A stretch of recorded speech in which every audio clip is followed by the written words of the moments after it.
Hello everyone. Budget 2021 में exporters के लिए जो अमेंडमेंट किया गया है उसका आज डिस्कशन हम लोग करेंगे। Section 16 of the IGST act हमको जीरो रेटेड सप्लाई के बारे में इंफॉर्मेशन देती है। इस सेक्शन में बताया गया है कि अगर हम लोग एक्सपोर्ट ऑफ गुड्स या सर्विसेज कर रहे हैं या तो सप्लाईज हम लोग कर रहे हैं एसईजेड को, in that situation the supplies will be considered as zero rated supplies. अब जीएसटी में जीरो रेटेड सप्लाईज और नील रेटेड सप्लाईज दोनों अलग अलग चीज़ें हैं। नील रेटेड सप्लाईज को नॉर्मली हम लोग एग्जम्प्ट सप्लाईज मानते हैं और एग्जम्प्ट सप्लाईज में आपको आउटपुट के ऊपर जीएसटी पे नहीं करना होता है, लेकिन साथ ही साथ इनपुट के ऊपर आपने जो जीएसटी पे किया है उसकी हम लोग इनपुट टैक्स क्रेडिट भी नहीं ले सकते। लेकिन अगर मेरा सप्लाई जो है वो जीरो रेटेड सप्लाई है under section 16 of the IGST act, then I am eligible for the input tax credit of the inputs और कैपिटल गुड्स और input services used for providing that supply. इसका मतलब ये है कि जो भी एक्यूमुलेटेड इनपुट टैक्स क्रेडिट होगी मेरे लिए, जो मैंने यूज़ की है जीरो रेटेड सप्लाईज करने के लिए, उसका मैं रिफंड क्लेम कर सकता हूँ अंडर सेक्शन 54 सबसेक्शन 3। तो जीरो रेटेड सप्लाई में आउटपुट के ऊपर टैक्स नहीं पे करना है और साथ ही साथ में इनपुट के ऊपर जो जीएसटी है उसका हम लोग रिफंड भी क्लेम कर सकते हैं। अब बजट 2021 में इस सेक्शन 16 ऑफ आईजीएसटी एक्ट में क्या अमेंडमेंट किया गया इसके बारे में डिस्कस करते हैं। इस बजट 2021 में सेक्शन 16 सबसेक्शन 1 में एक अमेंडमेंट किया गया है छोटा सा, और सेक्शन 16 का जो सबसेक्शन 3 है उसको रिप्लेस कर दिया गया है और एक और सबसेक्शन ऐड किया गया है उसके अंदर जो है सबसेक्शन 4। तो सबसेक्शन 1 को थोड़ा अमेंड किया गया है, सबसेक्शन 3 को पूरा निकाल के उसके रिप्लेसमेंट में नया सबसेक्शन 3 ऐड किया गया है और सबसेक्शन 4 जो है वो एक नया ही सबसेक्शन ऐड किया गया है। अब इसका इम्प्लीकेशन क्या है वही समझते हैं हम लोग।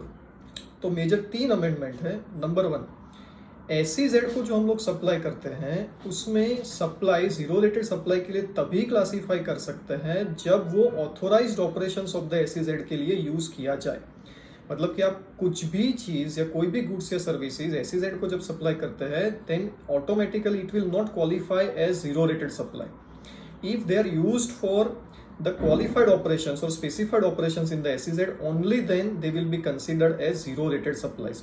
ये अमेंडमेंट किया गया है सेक्शन 16 सबसेक्शन 1 में। एक चीज़ यहाँ पर समझनी बहुत इंपॉर्टेंट है कि before this amendment also rule number 89 था जिसके अंदर बोला गया था कि if you are making a supply to SEZ then the specified officer will endorse that supply as being used for the specified or the authorized operations। Only then you are eligible for the refund or it will be qualified as zero rated supplies। ये condition already थी rule number 89 में, लेकिन जैसे हम लोगों को पता है कि रूल्स जो होता है वो सेक्शन के अंडर में इशू किया जाता है, so rules can not override the section. तो एडिशनल कंडीशंस रूल्स के थ्रू जब भी इम्पोज की जाती है then there is a legal debate कि वेदर दे विल सस्टेन और नॉट। तो यहाँ पर भी सेक्शन 16 के अंदर ऐसी कोई कंडीशन नहीं थी कि एसईजेड को अगर आप सप्लाई कर रहे हैं then it should be for the specified operations. In the earlier indirect tax regimes also, जब एसईजेड एक्ट आया और कंसिक्वेंटली सारे इनडायरेक्ट टैक्सेस को अमेंड किए गए, उस टाइम पे भी एसईजेड का जो एग्जम्पशन था या तो फिर एसईजेड को जो जीरो रेटेड सप्लाईज में हम कंसिडर कर रहे थे तब कंडीशन थी कि the supply should be used for the specified operations only. But after GST section 16 में ऐसी कोई कंडीशन नहीं थी। हाँ, रूल नंबर 89 में ये कंडीशन जरूर थी। तो इसको सेक्शन में ही डालने के लिए बजट 2021 में अमेंडमेंट हुआ और सेक्शन 16 सबसेक्शन 1 को अमेंड किया गया कि भाई एसईजेड सप्लाईज को जीरो रेटेड सप्लाईज में तभी कंसिडर किया जाएगा जब they are used for specified operations in the SEZ. ये सबसे पहला अमेंडमेंट इन सेक्शन 16। दूसरा अमेंडमेंट जो किया गया है वो है कि भाई for specified persons and for specified operations only the option of making the payment of IGST for the purpose of refund will be available.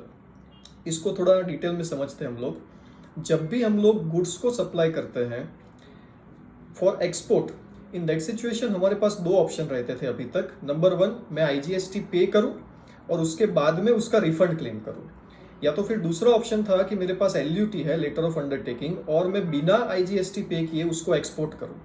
अब दोनों सिचुएशन में इनपुट टैक्स क्रेडिट का क्या होगा इसको समझना जरूरी है। मान लीजिए कि मेरा 100 रुपये का आउटपुट आईजीएसटी है और 60 रुपीज़ का मेरे पास इनपुट टैक्स क्रेडिट पड़ी है।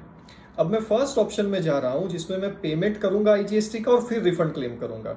तो 100 minus 60 is equal to 40 rupees का मैंने पेमेंट किया और उसके बाद में 40 रुपीज का मैं गवर्नमेंट के पास से रिफंड क्लेम करूंगा। ये मेरे पास फर्स्ट ऑप्शन था। दूसरा ऑप्शन है 100 रुपीज का आईजीएसटी की आउटपुट लायबिलिटी है मेरी एक्सपोर्ट में और 60 रुपीज का मेरे पास इनपुट टैक्स क्रेडिट पड़ी है। इन दैट सिचुएशन में 100 रुपीज पे नहीं करूंगा गवर्नमेंट को because I am having the letter of undertaking, और बाद में मैं जो 60 रुपीज की मेरे पास इनपुट टैक्स क्रेडिट पड़ी है उसका मैं रिफंड क्लेम करूंगा। हालांकि इसमें कुछ कंडीशंस जरूर थी, इसमें पूरा वेरिफिकेशन होता था ऑफिसर्स के थ्रू, इस तरीके की चीज है। तो दो ऑप्शन है, either I pay IGST and then claim refund और I clear the goods without making payment of IGST और मैं इनपुट टैक्स क्रेडिट का refund under section 54 subsection 3 claim करूं। इसमें अमेंडमेंट ये किया गया है कि भाई जो पहला ऑप्शन है that means export of goods और services on payment of IGST, ये अवेलेबल रहेगा सिर्फ स्पेसिफाइड सप्लाईज और स्पेसिफाइड पर्संस के लिए ही, मतलब कि सबके लिए ये ऑप्शन अवेलेबल नहीं है। इस अमेंडमेंट को करने का रीजन ये है कि काफी फ्रॉड्यूलेंट रिफंड के केसेस सामने आए और जब हम लोग on the payment of IGST goods को या सर्विसेज को क्लियर करते हैं और बाद में उसका रिफंड क्लेम करते हैं तो ये सारी प्रोसेस मोर और लेस ऑटोमेटेड है। सो कस्टम के थ्रू ये सारी ऑटोमेटेड प्रोसेस होती है। लेकिन जब मैं दूसरा ऑप्शन एक्सरसाइज करता हूं जिसमें without making payment of IGST I am clearing the goods और सप्लाइंग द सर्विसेज और मैं इनपुट टैक्स क्रेडिट का रिफंड क्लेम करता हूं तो उसमें स्क्रूटिनी ज्यादा होती है। तो फ्रॉड्यूलेंट रिफंड के केसेस को कर्ब करने के लिए ये यहाँ पर बोला गया है कि भाई जो फर्स्ट ऑप्शन है वो सबके लिए अवेलेबल नहीं है, सिर्फ स्पेसिफाइड पर्संस और स्पेसिफाइड सप्लाईज के लिए ही अब ये ऑप्शन रहेगा। मतलब कि बाकी के लोगों के लिए कंपल्सरीली एलयूटी लेके without making payment of IGST आपको क्लियर करना है and then for the input tax credit you are required to go for the refund. ये ऑप्शन जो है वही एक्सरसाइज हम लोग कर सकते हैं for non specified supplies and non specified persons.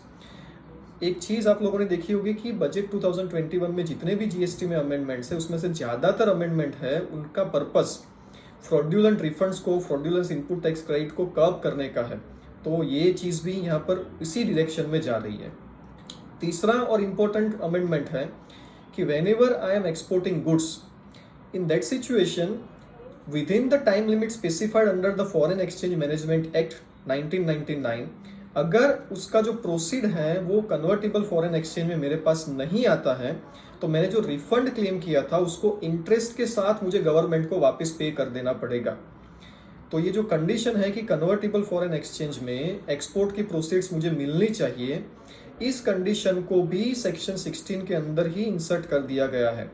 फिर से एक बार समझते हैं कि रूल नंबर 96B जो नोटिफिकेशन नंबर 16 2020 जो इश्यू हुआ था 23 मार्च 2020 को, उसमें ये रूल बोल रहा है हमको कि भाई अगर proceeds of the export of goods has not received within the time limit specified under the FEMA then you are required to make the payment of this amount of the refund that you have claimed to government with interest।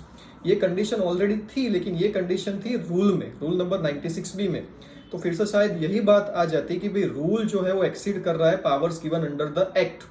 तो इसीलिए act में भी इस condition को डाल दिया गया कि अगर आप एक्सपोर्ट ऑफ गुड्स कर रहे हैं and within the time limit specified under the foreign exchange management act 1999 convertible foreign exchange में प्रोसीड्स आपके पास नहीं आ रही है, in that situation you are required to repay the refund you have received with interest. एक गौर करने वाली बात यहाँ पर यह है कि ये जो अमेंडमेंट है ये सिर्फ एक्सपोर्ट ऑफ गुड्स के लिए है, एक्सपोर्ट ऑफ सर्विसेज के लिए नहीं है। इसका रीजन सीधा साधा ये है कि एक्सपोर्ट ऑफ सर्विसेज में already receipt in the convertible foreign exchange की कंडीशन थी, वो एक्ट में ही है। आप देखोगे section 2 subsection 6 of the IGST act जो एक्सपोर्ट ऑफ सर्विस की डेफिनेशन है उसमें बोला गया है कि the proceed must be received within the convertible foreign exchange only then the provision of the service और the supply of service will be considered as export of services. हालांकि ये कंडीशन गुड्स के लिए नहीं थी, तो इसीलिए goods को भी ये कंडीशन इंपोज करने के लिए सेक्शन 16 को अमेंड किया गया। तो इन समरी 3 मेजर अमेंडमेंट्स हैं एक्सपोर्टर्स के लिए। नंबर 1, अगर आप SEZ में एक्सपोर्ट कर रहे हैं then the export must be for the specified operations, तो ही इसको जीरो रेट सप्लाई माना जाएगा। नंबर 2, जो हमारे पास रिफंड क्लेम करने के लिए 2 ऑप्शन थे। Number 1, either I make the payment of IGST and then claim the refund, or I don't pay IGST and claim refund of the input tax credit।